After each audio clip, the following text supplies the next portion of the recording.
We already worked on moving mulch to our backyard for 2.5 hours. We still have a lot to go.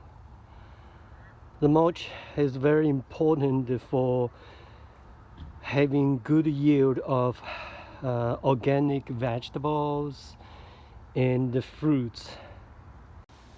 After 3 days of hard work, finally we finished moving 324 cubic feet mulch from our front driveway to our vegetable fruit tree garden.